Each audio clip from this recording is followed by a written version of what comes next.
Perfect. Thanks, Beth. So welcome, everyone. As Beth had said, my name is Beth. I know, easy to remember. And thank you all for coming out tonight. As I say, it's not as bad as last night, but it's definitely not warm out there. I mean, it's quite chilly. So thank you so much for coming out tonight. This is such an important topic. We have a large group tonight, so what I'm going to ask is if you can hold questions till the end, unless it's really like an earth-shattering question that you can't wait, I'd be more than happy to answer questions at the end. I just want to make sure that if anybody has time constraints, that they can hear the entire presentation. The presentation takes about an hour, and then I have about a half hour after for questions and answers. And if anybody has a specific question that they don't feel comfortable asking in front of the group, I'm more than happy to stick around and answer any specific questions that you have after the workshop also. But let's just get started. So I don't know how many of you are familiar with MEFA, but MEFA is a non-for-profit agency in Massachusetts which does so much for the state of Massachusetts, and they're such a valuable organization. I was at our actually state conference for financial aid with about 500 financial aid folks for the past 2 days. And MEFA actually just won an award from our association just because of the service they offer to families and their dedication to making sure that families have the tools that they need, whether it's saving for college, paying for college, financing college. They are there for families in the state of Massachusetts, and they've been around for 30 years. Keep in mind that all of these services, this presentation, if you have additional questions after the presentation, that you want to get back in touch with MEFA, it's all free of charge. MEFA is a service, the services MEFA provides to you as families, there's no charge. They want to make sure that you're getting your questions answered when you have those questions, and that's why we're also doing financial aid nights like this across the state of Massachusetts. Now, each of you were given a handout when you walked in. And this handout is one thing that I wanted to highlight, and I'll mention this handout throughout the presentation. And if you want to get a copy of the presentation, you can actually go onto this website, mefa.org/seniors. And you can actually download a copy of the presentation. And where you would do that would be, I think, under Tools and Resources, and that's where you can actually download a copy of the slides from this presentation. But this website, bookmark it. And I can't stress that enough. There's so much information on this website. There is a financial aid timeline. In addition to your handouts, there's also a financial aid timeline. There's an ebook. There's tools and resources that you can do expected family contribution calculators. You don't have to know all of the websites for all of the forms that you have to. What's the one for CSS profile? How do I get my personal number? How do I find out about student loans? You can actually do all of that by going on to the mefa.org/seniors. So this is going to be your friend. The other piece that I want to highlight too is you can see right now that there's information that says welcome, financial aid timetable, and then this information is going to change seasonally. So right now you don't see anything about filing the FAFSA. Well, you can't file the FAFSA yet. You can't do that until after January 1st. So this information will change and help guide you through the process. If you want little quick reminders to keep you on track, they also have a service called MEFA Counselor. Sign up for MEFA Counselor. Emails will be sent to you to kind of keep you on track throughout the entire process. And if you have younger children who are in high school, you can also indicate that you have younger children, and they'll send you little tips for younger children also. So it's not only necessary for seniors as MEFA Counselor, but there's going to be a lot of resources available to those of you, all who have seniors. So the information that we're going to cover tonight, there is a lot of information. We're going to talk about what is financial aid. How do your families apply for financial aid?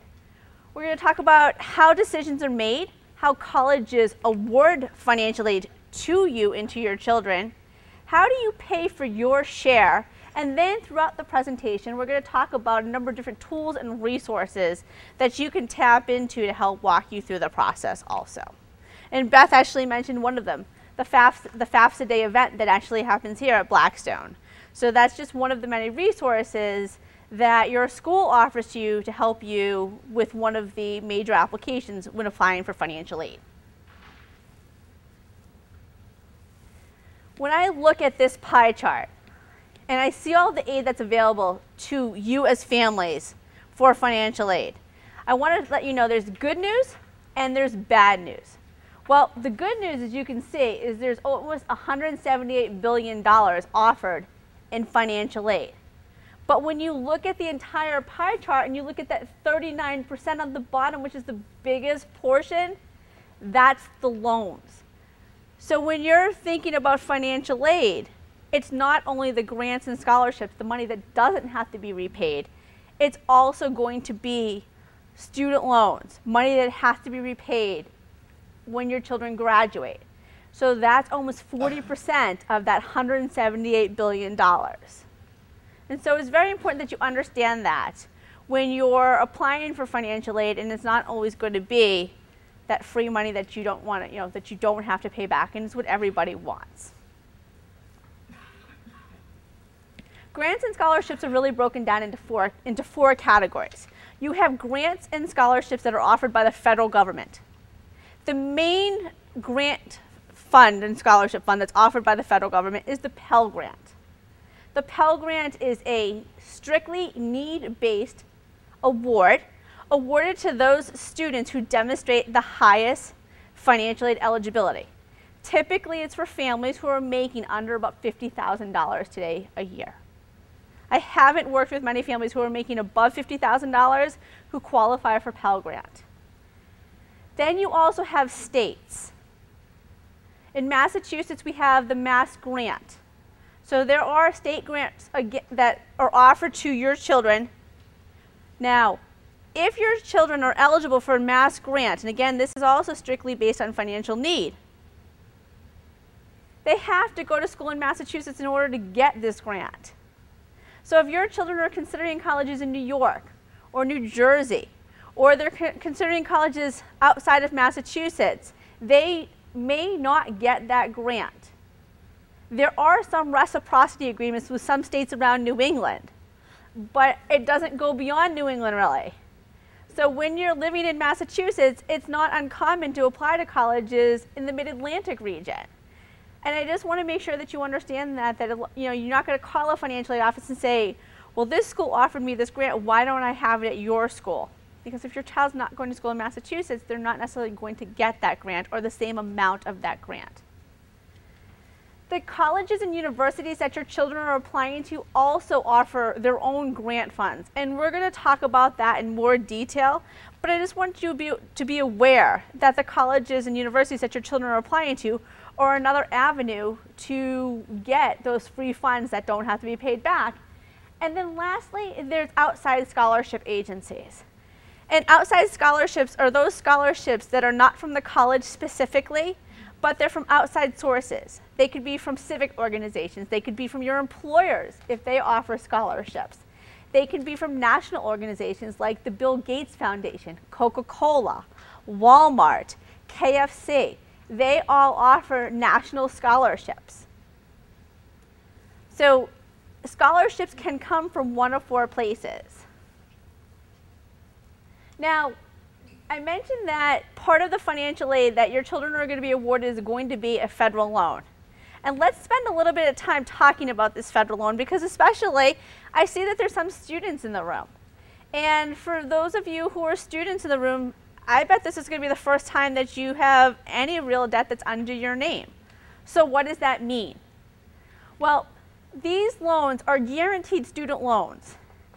They are not backed by you, mom and dad. They're backed by the federal government and the taxpayers. And there's limits in how much you as students can take out. When you're applying for financial aid and you're going through the financial aid process, your eligibility is being determined for these loans. Because one of the things in order to be eligible for these loans is you have to be a U.S. citizen or a permanent resident. So they're checking that when you're filling out the FAFSA. But these loans can come in subsidized versions, and they can also come in unsubsidized versions. Subsidized means that the government is subsidizing the interest when your children are in school. So for you students, it means that there's no interest accruing. So if you take out $1,000 when you graduate, that's still going to be $1,000. Unsubsidized means that interest is accruing while you're in college. So when you graduate, that $1,000 that you took out your freshman year is going to be $1,000 plus whatever interest has accrued over the 4 years when you've been in college. Now, in order to get these loans, whether it's subsidized or unsubsidized, in order to get the subsidized loan, you have to have eligibility for need-based financial aid. And again, we'll talk about that throughout the presentation. But all families are eligible for an unsubsidized student loan. So if you have no eligibility for financial aid and you make $10 million, you still could get an unsubsidized student loan if you wanted your child to have a stake in their education. These loans do not have to be paid while you're in school. Repayment doesn't start until 6 months after graduation, and standard repayment is 10 years. Well, how much can you borrow? Freshmen, $5,500. It doesn't matter if you go to a community college, if you go to a University of Massachusetts school, or if you go to a private institution, it's still $5,500 for college freshmen. It goes up to $6,500 in their sophomore year of college. It goes up to $7,500 in your junior year of college, and it stays at $7,500 for your senior year. So over the 4 years, your cumulative debt will be $27,000. If it's entirely unsubsidized, when you go into repayment, your loan amount will be approximately $32,000. So that's the principal plus the interest. And for students in the room, your monthly loan payment will be about $350 a month. So keep this in mind when you're looking at colleges and the cost of the colleges. And you say, okay, yes, it doesn't matter that they didn't give us enough financial aid, we can just borrow the money. Well, how much debt is too much debt? I think personally, it's a good thing for students to have a stake in their education and to take out these federal loans, because there's also a lot of protections on these federal loans. So if you have to borrow, the first place that you want to borrow is through these federal loans. But then you really have to examine how much above and beyond that is reasonable for the student and for you as parents. But the other philosophy with these loans is, number one, for students, it's your stake in your education. And so if you look at the cost of these colleges that you might be applying to, University of Massachusetts costs approximately $25,000 for 1 year today. So these loans cover about 1/4 of your education 1 year. If you're applying to a private institution, as I say, if you're applying to like a Boston College or a Boston University or Northeastern, you're looking at $50,000+ for a year. So this is covering 1 semester. So it covers a different amount. And then the community college, yes, it's going to probably pay your entire tuition and fees per year. But you have, for those of you who might be starting off at the community college or thinking about the community college, just think about, transitioning also for your bachelor's degree, because you might ultimately want a bachelor's degree and you're going to go somewhere else to get that degree.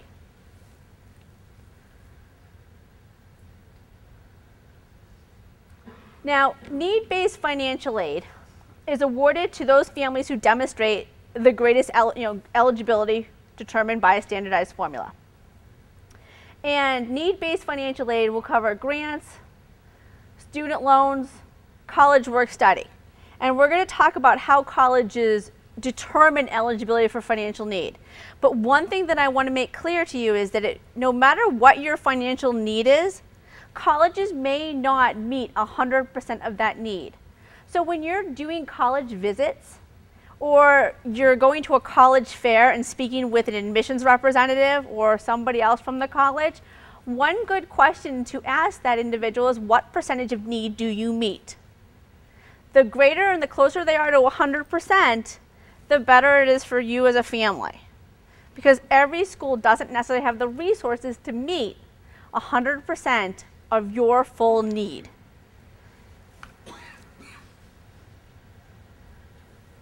In addition to need-based financial aid, colleges also offer merit-based scholarships out to students. Now, these scholarships that they award out to students are not based on, your ability to pay. They're based upon the attributes of the students, of your sons and daughters. So scholarships can be awarded to your children dependent on, maybe academics, what their grades are, if they're taking the SATs or the ACTs, what their standardized test scores are. Maybe they want to major in something that's not necessarily a popular major. I was speaking to a student the other day, and this student actually wants to study astronomy. Well, astronomy is probably not typically a popular major, so that might give him some type of niche to get some type of scholarship at the colleges that he's applying to. They can be awarded based on geographic location, how far your children want to go away to school, religion. So there's so many other factors that they're going to look at. Now, one thing that you want to keep in mind is that if your children are awarded any of these types of scholarships, there may be strings attached to them.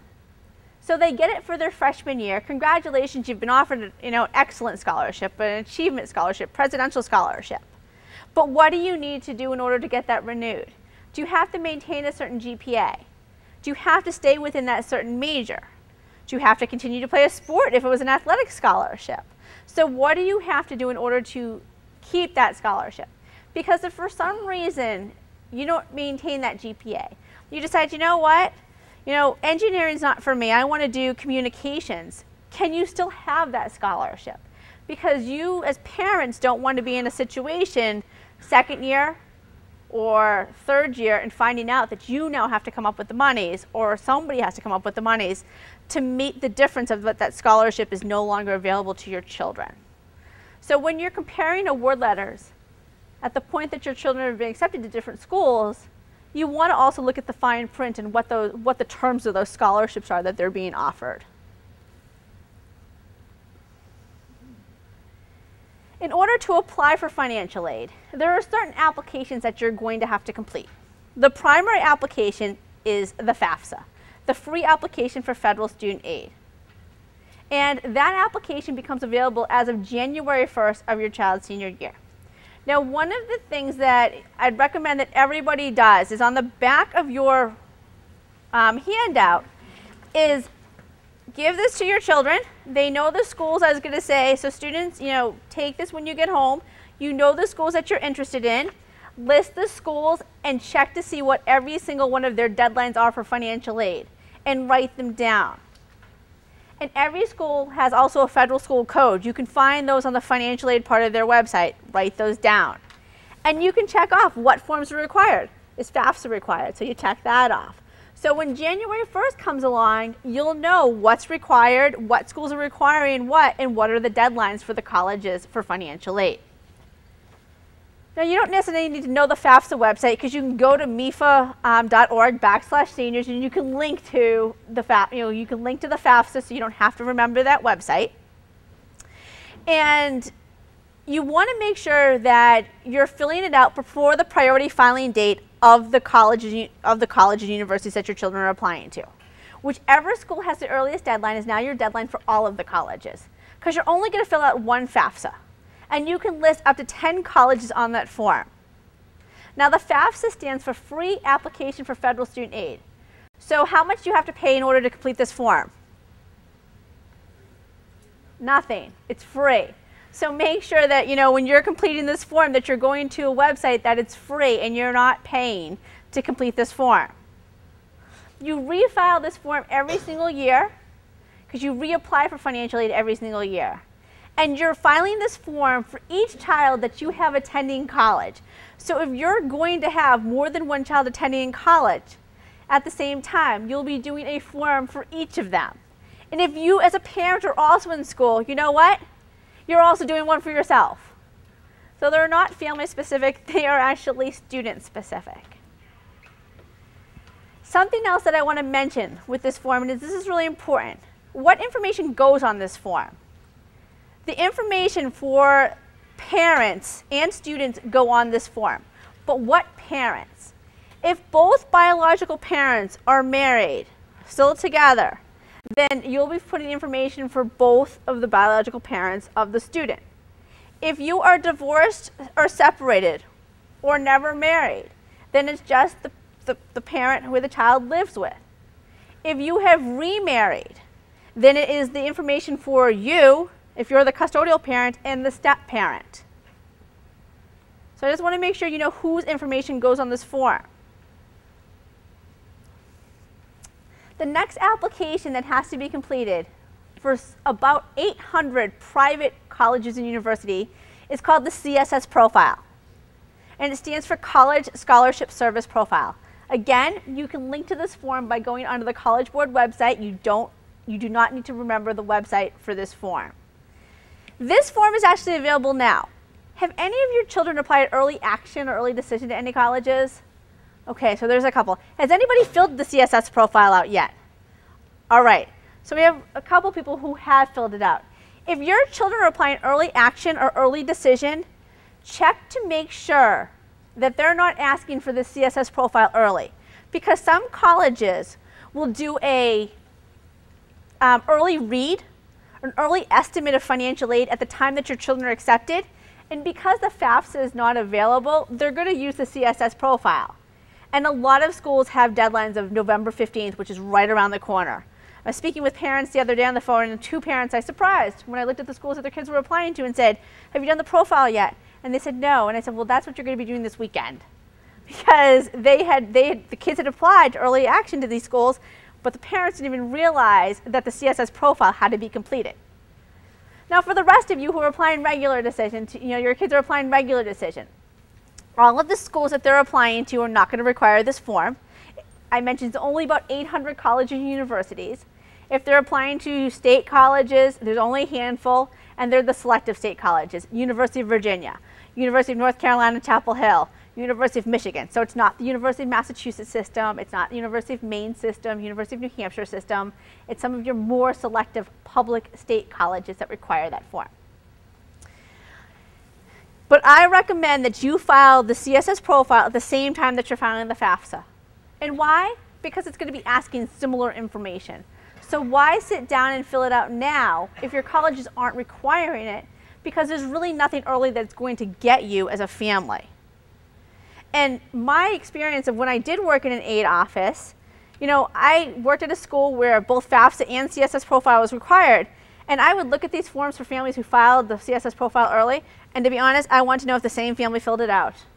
Because the information was so different, and I'd have to go back to them to ask them for more documentation because I had to verify what they had, what they had submitted and what information was actually right. Unlike the FAFSA, the CSS profile, there's actually a fee. It's $25 for the first school and $16 for each subsequent school. Who fills this form out?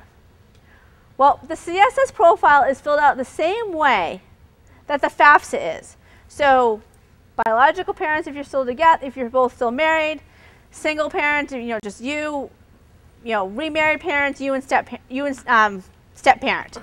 But of the 800 colleges that require the CSS profile, there are approximately 600 private colleges and universities that require a non-custodial profile supplement.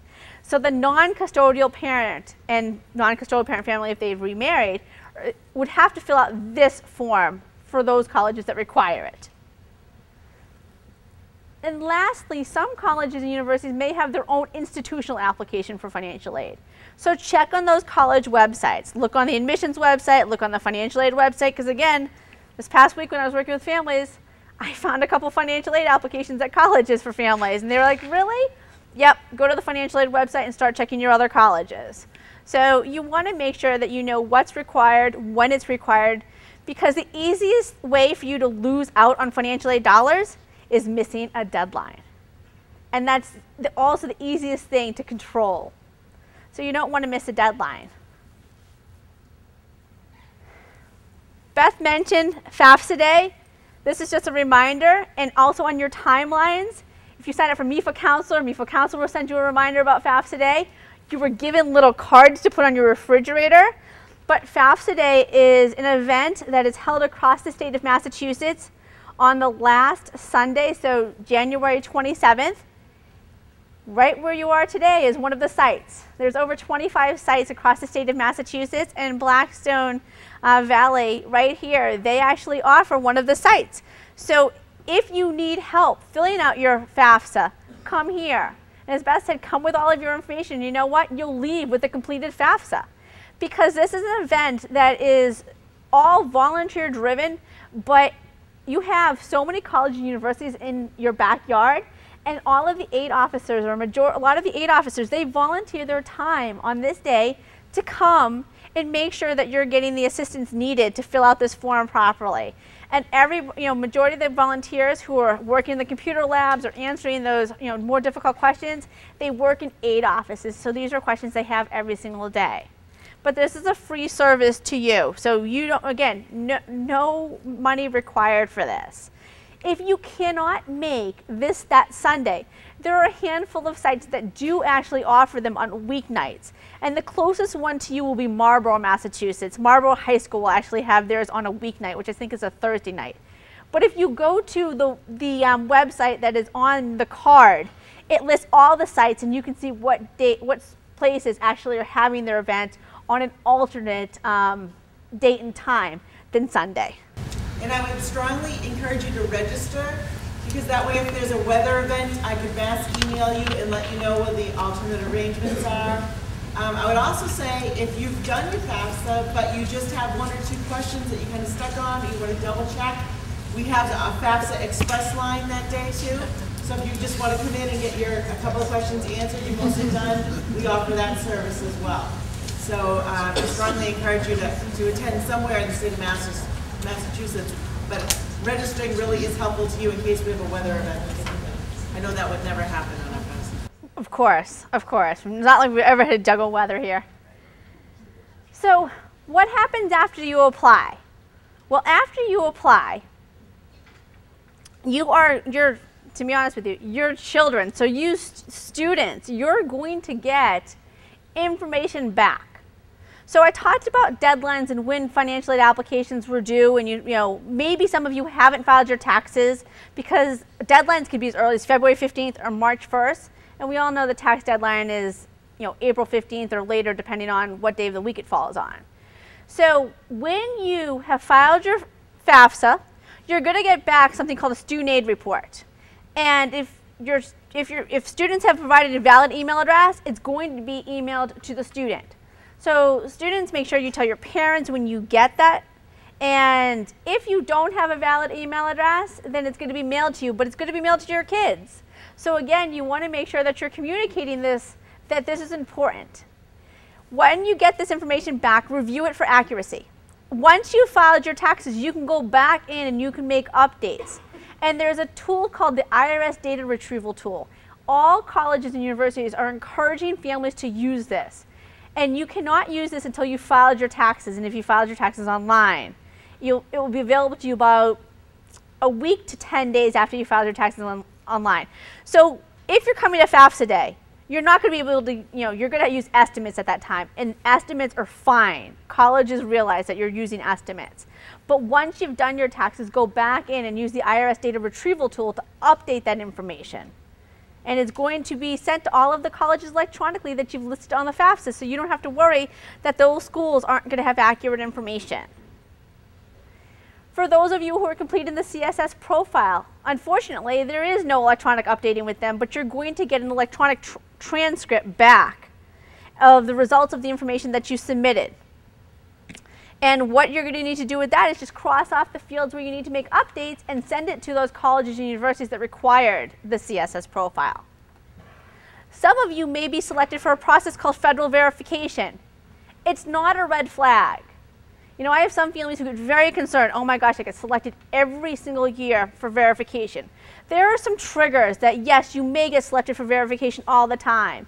If your families are Pell eligible, if you have child support that's on the FAFSA, if you have any type of like SNAP, so different types of assistance that you're receiving, it may be a trigger to get you selected for verification. But again, don't get concerned. All they're doing is verifying the information that you supplied on the application. And they're doing that because colleges are required to do that. So it's no reason to get alarmed, but just make sure you're sending that information in a timely fashion, because it can hold up the processing of financial aid for your family and for your kids. And that's going to be really important that you're sending that in a timely fashion. Now, if anything happens to change in the future, you can always go back to the school and let them know that there's been some type of change too, and we'll talk about that a little bit later. So this isn't necessarily written in stone of all the information that you've supplied on the application the day when you're filling it out. There are ways to make updates and changes to it and to work with the school if there's been some type of change. So when you're filing these applications, the FAFSA primarily, the information that you are supplying on the FAFSA is being used to calculate this expected family contribution, EFC.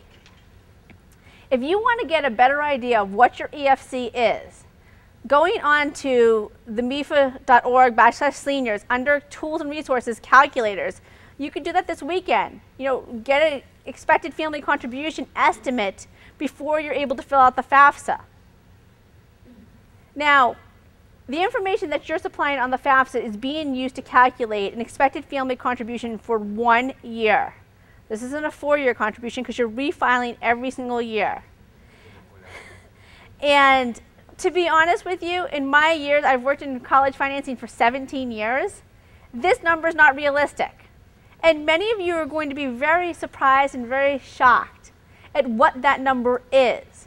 So when you're doing this, sit down, make sure you're relaxed, and just have a little bit of quiet time. Unfortunately, this is a formula. It's a standard formula that's being used for all families. So you're not being treated any differently than anybody else who's sitting in this room. And it's a standard formula. But for many families, it's very eye-opening in what you're expected to pay for 1 year of college. I fill out the FAFSA every single year. I don't have any children in college. I just want to see what's my family contribution, and just to make sure I know, what kind of questions might come up. So I go through the exercise every year, filling it out, just to make sure that, I'm abreast of all the information that you're having to fill out as parents. When you're filling this out, keep in mind that when it's asking for name, social security number, demographic information, and you parents are sitting at the computer doing this, it's your student's information. It's your child's information that you're actually that you're putting in there.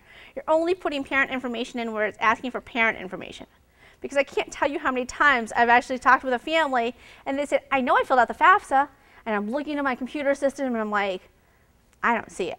I'm like, hey, what's your social security number? Put in the parent's social security number, and voila, there it is. So you just want to make sure that you're not making that mistake, because if that is a mistake you make, then you have to go back in and actually refile it again, because you can't, that's not a data element you can change. The expected family contribution is really using 5 major components when determining what your family contribution is. They're looking at a contribution from parent income, from parent assets, from student income, from student assets, and then number in family and number in college. And let me clarify number in college. Number in college is number of children in college. So if any of you parents are in college, you cannot include yourself as in college on the financial aid applications. And if anybody's in college and has that question, ask me that at the end, and I'll address that. Or I can address it automatically if there are a number of you in college. Now, this expected family contribution is, I mentioned that it's not necessarily realistic, and it's being used by all colleges and universities. The expected family contribution is being sent to all of the colleges and universities that your children are applying to. But this is also being used by the federal government to determine Pell eligibility. So as I mentioned, that is for families who demonstrate the highest financial need. So typically family contributions under under $5,000. And again, it's also determining eligibility for Massachusetts state funding, so state grant funding, and any type of need-based financial aid that colleges and universities are also offering to your children. And colleges and universities are all going to use the same family contribution, but eligibility and financial need can change from college to college because, as you'll see, the variable is the cost of attendance at the schools and colleges that your children are applying to.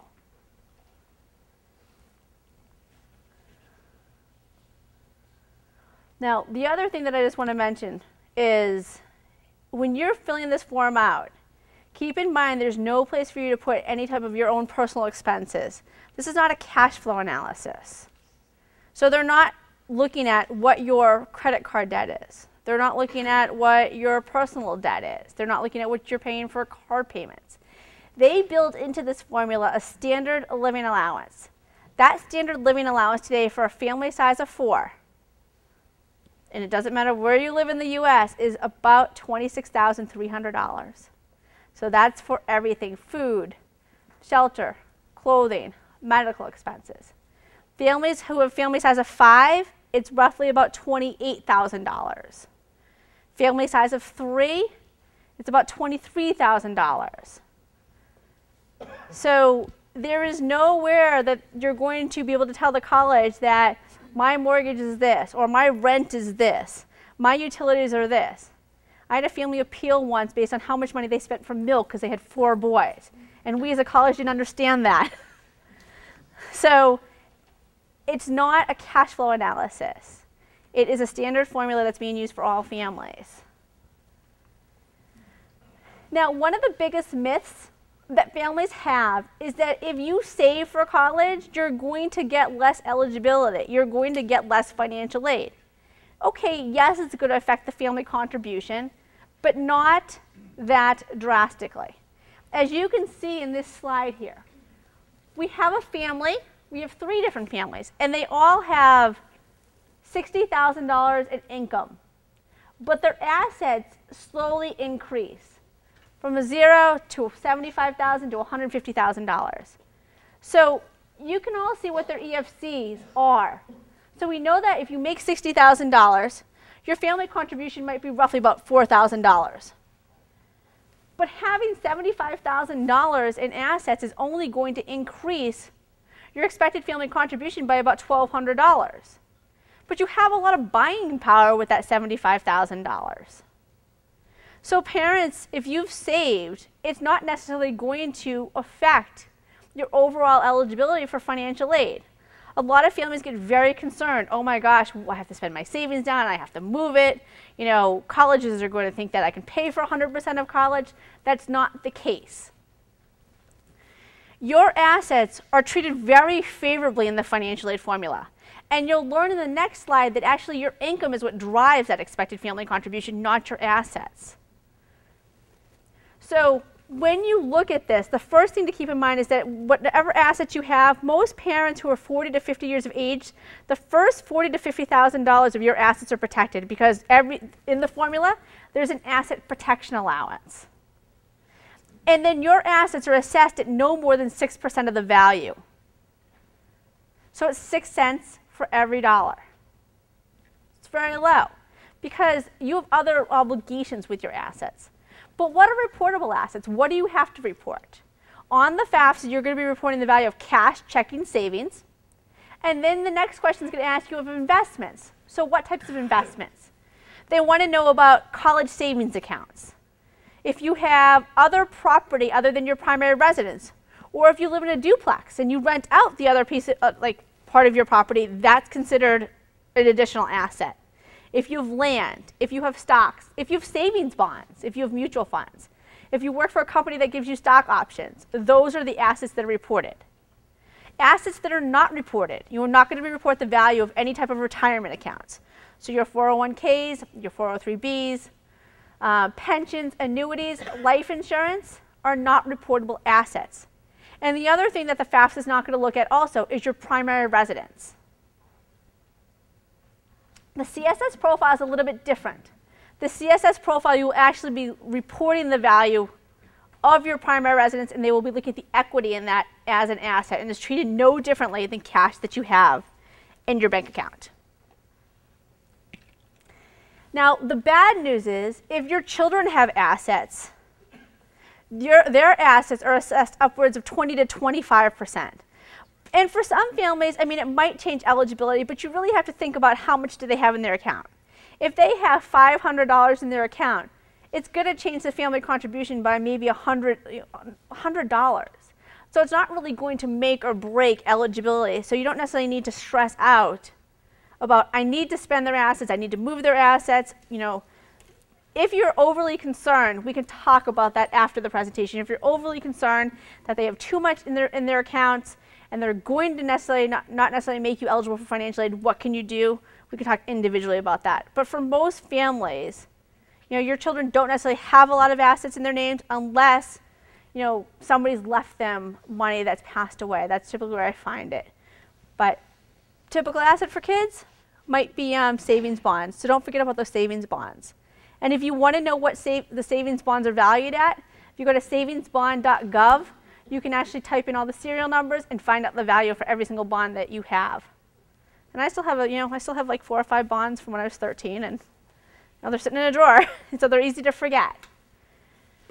So I mentioned that income really drives the formula. And so in this situation, you can see that assets are staying consistent, but income is going up from $60,000 to $100,000 to $150,000, and that you can see that the family contribution is going up considerably. So your income drives the formula, because the formula assumes that if you have income, you should have been saving, so it's not penalizing you for saving. And the more you make, the more you're expected to pay. So that's why you also want to go back and you run that calculator maybe this weekend and get an idea of what your expected family contribution is. And for some families who are concerned that their assets are having too much of an impact, you know, run the calculation with the assets, pull the assets out, rerun it again. So you can really get an idea of how your income is impacting the family contribution, how your assets are impacting the family contribution. But your income is really driving the formula. Many families also often ask me of like, how can I make myself more eligible? Well, because your income is driving the formula, there's not much you can do unless you take a decrease in pay, if you go part-time, if you leave the workforce, there's really not much that you can do. So, I've had families say, okay, what if I quit my job? And I'm like, well, you can do that, but can you afford your day-to-day expenses? And I'm like, and if you quit your job, you can't just quit your job this year, you have to quit it for the next 4 years because you have to refile every single year. And if you have more than one child in college, how many years are you going to have children in college? Because you have to quit your job for that long. So it's not necessarily something that I recommend to families of quitting their jobs. So the basic formula that colleges use is they take their cost of attendance, they subtract your expected family contribution, and the difference is eligibility for need-based financial aid. The variable here is the cost of attendance, because the cost of attendance is going to be made up of tuition and fees, room and board, books and supplies, personal expenses, and transportation. And it's going to vary from college to college. Those expenses that are considered direct expenses are tuition, fees, room and board, because those are going to be expenses that you're going to be paying the college and universities that your children are applying to. Room and board may be an indirect expense for some of you if your children are commuting and living at home, or if they're living in an apartment in their upper class years, because you're not going to be paying the college and university for that.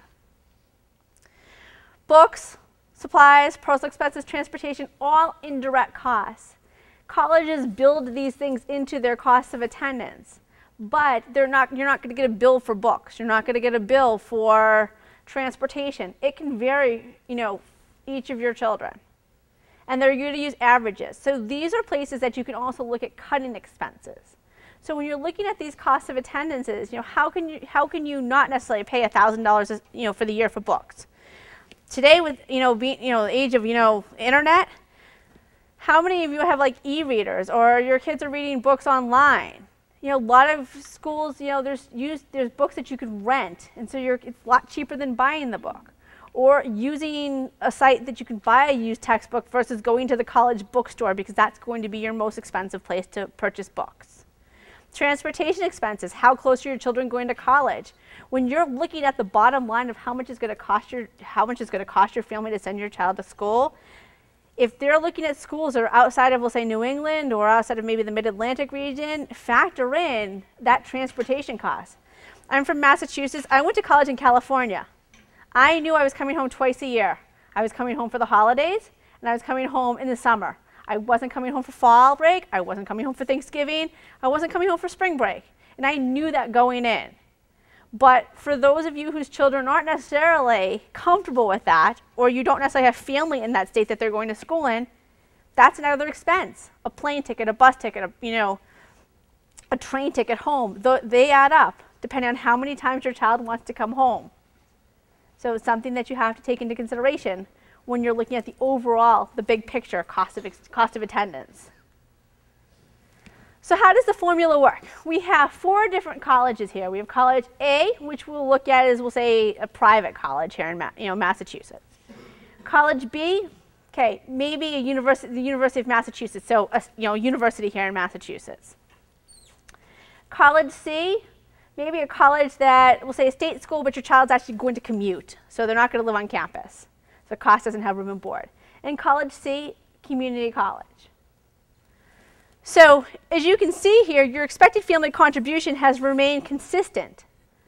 But depending on the cost of the college, you have more eligibility for financial aid at each of these colleges because the cost varies from school to school.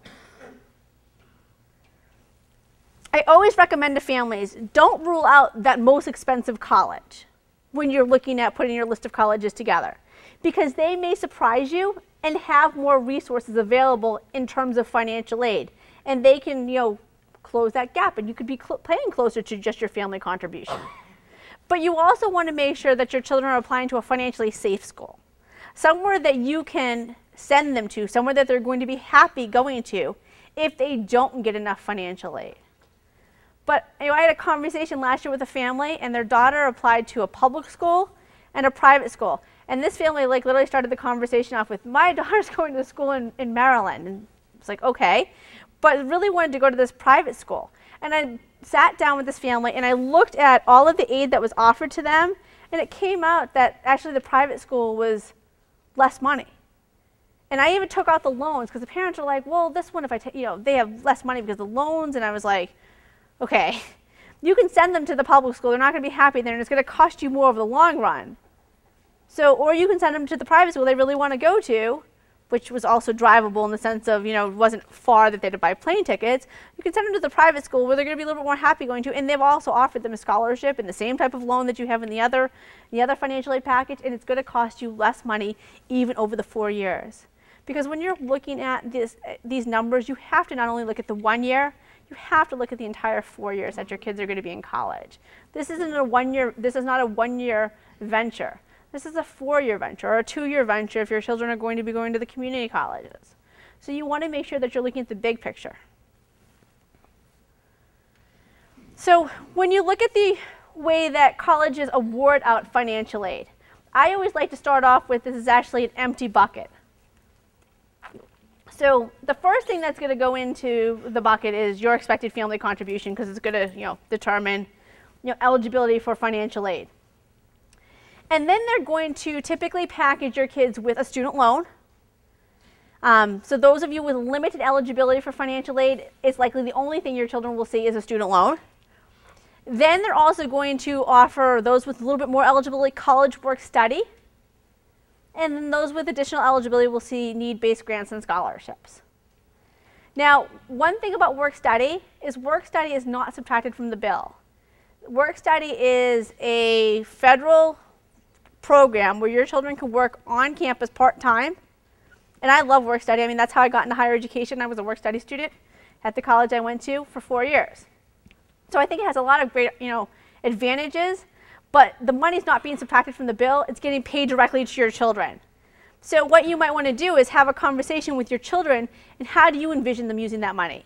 Is that going to be used for their personal expenses? Do you anticipate that they should save that money and use it to buy their books for next semester?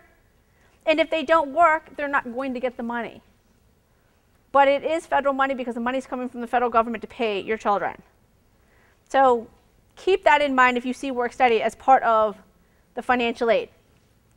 Now in this situation, again, you have that same family contribution of $5,000. And as you can see, in this example, they didn't meet 100% of your need. You have a $3,000 gap. So this school didn't have all of the resources to meet 100%. So that's where, going back to the beginning when I said ask the colleges what percentage of need they meet, you need to know about the gap. So when you're doing that calculation online to see what your family contribution is, that may not be all the money you're responsible for. You may be responsible for that amount plus whatever they can't meet.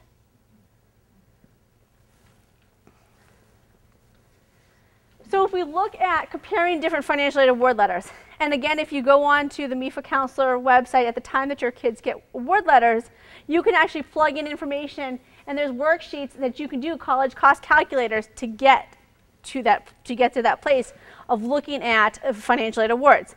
But you can see from each of these schools, the cost of attendance is $30,000. You had a family contribution of $5,000, and you have total eligibility of $25,000. So it's all the same, but if you look at each of these different packages, each of the schools offered different grants and scholarship amounts. They all offered the same student loan, that $5,500, and they all offered the same amount of work study. So at each of these schools, you have to come up with your family contribution plus a different gap. But why did they offer you different scholarships? Why did they offer you 3 different awards? They're all $30,000 cost schools. Did you miss a deadline at one of the schools? Is one school more competitive than the other school? Is your child filling a certain niche at a school that they offered additional scholarship monies? So remember, every school has their own resources, and they're all trying to recruit different classes and looking for different things in their applicants. So scholarships may vary from college to college. But you know what, to be honest with you, if you want to go back to college F here and call them up and say, you know what, I got a better award at another school, is there anything you can do to close that gap? You know, the worst thing that they're going to tell you is no. It doesn't hurt to call them up. You can send them a copy of the award letter. You can speak to somebody on the phone to see if they'll, offer more money. But you could also just be in the same situation that you are at the time that you receive all the letters, and then you'll make the decision based off of that. But you might be surprised that they might be able to come back and say, sure, no problem, we'll be able to offer that additional $3,000. Or you know what, we can do $1,500. And that might be enough of a difference for you to send your child there. Well, now we have three more award letters. And again, we have also some additional differences here. One of the things that I encourage each of you to do is when you get the award letters, read the fine print. What is the biggest difference that you see in these award letters here? The parent loan. And that is something that you have to watch out for, because you may get a financial aid award letter, and you know what? We'll say $30,000 is the cost of attendance, and you get financial aid, we'll say for $25,000, and then they put in a $5,000 parent loan or a $10,000 parent loan, and they say, okay, 100% is met. And you're like, this is great. Well, it's not great because you have a parent loan on there now, and it's not a guaranteed loan. You have to apply for that loan. And if you're going to take that parent loan out, then you as parents have to think about what your financial responsibility and how much your payments are and multiply that by 4 years. So make sure that you read the fine print and what's making up these award letters, because you could get 3 award letters and they all have the same amount of money, but it's made up differently. And so you want to make sure that you're really reading that and figuring out how much of it's loans, how much of it's grants, how much we have to pay when when our children graduate, how much we have to pay when our children are in school. So if you're looking at this right here, this example right here, this is what a financial aid award letter can really look like, and how families are going to pay for college. There are really 3 ways that you can pay for college. You can use past, so you can use your savings. You can use your current disposable income and pay as you go. Or you can actually use future income and borrow and pay back over time. So families today typically, in my experience of working with families, use a combination of all three. So they're not going to necessarily go 100% of paying out of pocket. So it just really depends on what your resources are, how you're going to be able to put that picture together and that puzzle together in making those payments to the school. Some things that you're going to consider when you're choosing a loan. I get calls all the time. What loan do you recommend? Well, I personally don't recommend any loan. I was going to say, I won't recommend one over the other. But I recommend, families to go start with the college first, because colleges and universities are going to have information on their websites about different loans that they have certified loans through. So start with the college first, but then what do you want to look at? You want to look at interest rates. You want to look at if they're fixed interest rates or variable interest rates. You want to look at when repayment starts. Is there any penalty for prepayment? If you're co-signing on a loan for your children, can you be released from that loan at any time? How about fees? Is there an origination fee on that loan? Is it actually charged that less of the loan is going to come to you, so they're charging it up front? Or are they putting it on the back side that ultimately if you take $10,000 out and there's a 3% origination fee, instead of getting $9,700 because it's a front-end fee, you'll be actually owing $10,300. So if it's an upfront fee or it's a back-end fee, because you want to make sure that you've budgeted appropriately. And when are payments required? A number of loans today actually have some payment required today. So is it a minimal payment? Is it interest only? Is it interest plus principal? Can you defer it? You want to look at all of these different things when you're reviewing.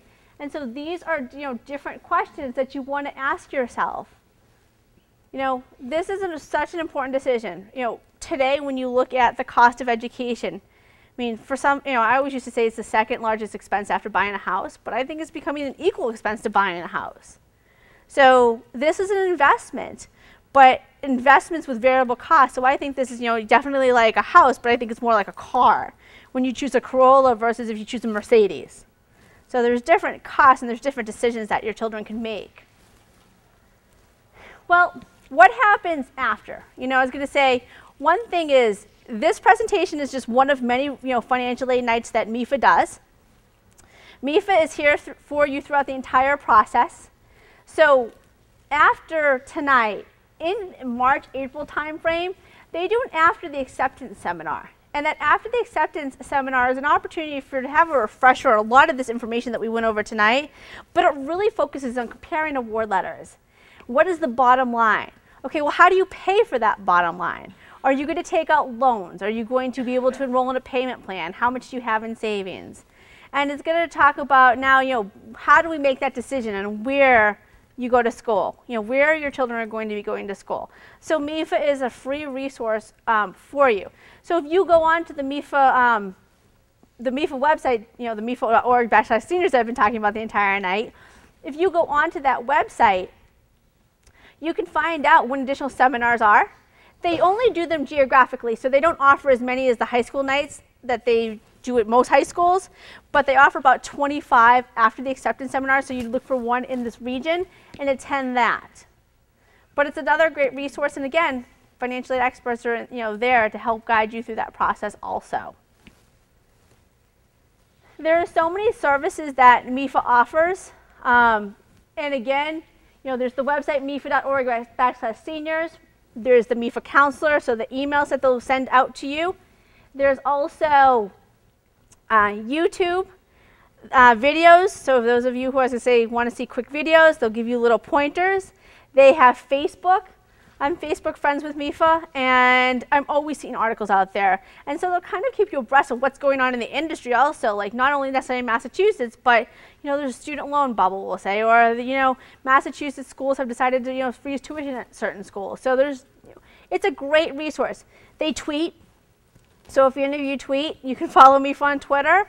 So they're really tied to social media, and they want to make sure that they're a resource for you. And then they also ask the expert. And again, on that MEFA on the website, there was a phone number, and there's also an email that you can always contact MEFA at any time in the future if you have any additional questions. At this point, I would ask if you can complete your evaluations. I also wanted to ask Beth if she can say a few words about the scholarship process here at Blackstone, so you can be aware of what the process is for your kids. So here at Blackstone Valley Tech, there's several ways you can find out what scholarships are available. We have on our website a link under School Counseling for Scholarships. You can get information there. Many of the scholarships are electronic, so you can just click on the link within the scholarship description. On the website, they will give you a little blurb about the scholarship, what you have to do to qualify, and then it'll link to more information. If it says that the scholarship is available here, it's in our school counseling office. We're open at 7 a.m. in the morning, and we stay open quite late, but at least until 3:30, lots of days beyond that. And so you're welcome to come in. Please send your students in. They know how to find us. They've been already looking at scholarships. It's slow now. They're starting to build, but so you could check it periodically right now. You could also, just start to ramp up and look more frequently as the weeks go on, because they come in fast and furious as the year progresses. Another source for scholarships are links right on our Moodle site, and lots of you have been following and registered on our Moodle sites as your students have progressed through the school year. So there's some information on the table here tonight, and that has all the keys to get into the Moodle site. And lastly, all of your seniors here have been registered with your plan for college, which was a joint venture between MEFA, Connect EDU, and the Massachusetts DESE. We were pilots site here, and we've been toying with it for a few years, but now our entire senior class is registered, actually all 4 classes, but our senior class in particular, and the websites are being, that location is also available, so you can see the scholarships there. So there's lots of different resources for you. If you are a parent or belong to an organization and you're willing to have your scholarship posted here, we'd love it. You can certainly contact me in school counseling, Beth Hennessy, that are up in the superintendent's office. Diana Peterson is really the person who all that will get funneled to. So, if I pass you along, it's not to not answer your question, but it is to get you right to the source that you need. Your school counselors for students, just a reminder, although all teachers are here after school on Tuesdays and Thursdays till 3, the school counseling office is open till 3 with staff with school counselors on Wednesdays as well. So that's another resource. And I encourage you, if you're in this process, to make an appointment with your school counselor. The name of your school counselor is on the top of your student's schedule. And certainly if you have a question about that, you can contact us at the school counseling. But there's no reason, if your student did not look at the scholarships, if your student is going to combine going to work and school, we also have tool awards on there. So when you think scholarships, don't think just money towards post-secondary experiences. We also offer those tool awards, book awards, and other things. So we do really want you to be mindful of checking that very frequently. Thanks, Beth. So I'm just going to quickly, if you, as I say, you can definitely stay for questions and answers. If you can complete the seminar evaluation, you can just leave it over here on the table, on, as I say, on your way out with Beth. And my name is Beth Feinberg-Keenan. You can just put Beth, that's fine. And remember to register for FAFSA Day. You won't be turned away if you don't pre-register, but again, whatever site you registered for, the site coordinator will send you emails, and if for some reason there was snow or inclement weather, they can let you know that it's been rescheduled or it's canceled. And bookmark MEFA, as I say, bookmark MEFA.org/seniors. This is going to be a great tool for you and your families to help guide you through the process. And, I'll definitely, take any questions that, come up. I do want to just mention, I mentioned about if you're in college. So if any of you are in college at the same time that your kids are in school, unfortunately, you cannot include yourself as in college the same way that you can include your children in college. So what you would need to do is you would need to send a letter to each of the financial aid offices of the colleges and universities that your children are applying to, letting them know that you are in college and how much you're paying for out of pocket. So if you can also include any type of documentation. And what they can do in turn is they can use something called professional judgment. So what you're doing is you're sending them a letter, a change in circumstances and appeal. In turn, they can actually remove the monies that you're paying for college from your adjusted gross income and recalculate your family contribution. So you're not going to have the same treatment of more than one child in college where they'll split the family contribution, but you can get some type of benefit that maybe your family contribution might be reduced slightly if you're taking some type of college classes or in college. And for parents, it doesn't have to be, you know, a 4-year, you know, bachelor's. It can be that you're getting an associate's degree, or you can be getting a graduate degree. So it's not specific that, you know, you've never gotten your bachelor's before. So it can be whatever, you know, whatever you're pursuing at this time. Are there other questions? Yes. I think I know the answer to this. Okay. I don't like it. The CSS profile. If I have 2 students at 2 colleges that require that, I need to fill out 2 CSS profiles, correct? The question that was asked, and I'll just, because they're taping this, you know, I'll just, you know, also announce the questions again. But the question that was asked is, if you have more than one child in college at the same time, and both the colleges require the CSS profile, do you have to do one for each child? And the answer is yes, because that's also student specific. So when I mentioned that you have to pay a fee for that, $25 for the first school and $16 each subsequent school, it's $25 for each for each child, because having another child isn't going to knock it down to the 16 at that point. And if your income is below a certain threshold, some families will qualify for waivers for the CSS profile, but there's not physical waivers given out to families, and that would be determined at the time that you're filling out the profile, that they'd let you know that you're eligible for a waiver. Yes. And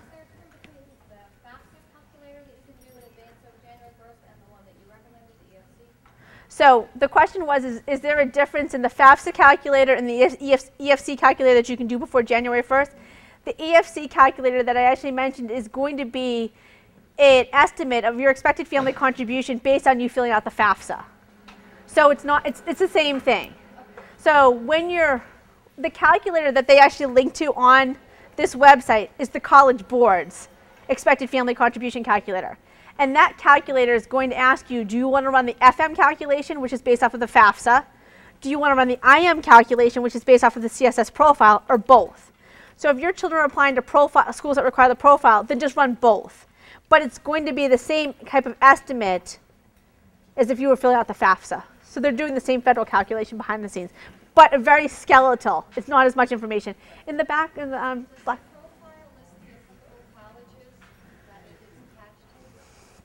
The question was, does the profile list the applicable colleges that it's attached to? If you go to the College Board website and you link to the profile or go in through the MEFA website, yes, there is actually a handout. There's a link to a PDF that you can actually find out what colleges require the CSS profile. I've recently found that it's not necessarily 100% accurate, so check the college's websites also. That there are some schools that they indicate no, but I found that yes, they do require it. Question. Once we do all the paperwork, say, you know, January 1st we submit it, then there's a change in income, whether it be you get a promotion or something happens. How is that? Do you have to, say you make more money, do you have to resubmit, or are you good for the year? That's a great question. And the question was, after you file the FAFSA, or even after you file the CSS profile, and you've had a change in circumstances, income in this situation, that your income has either increased or decreased.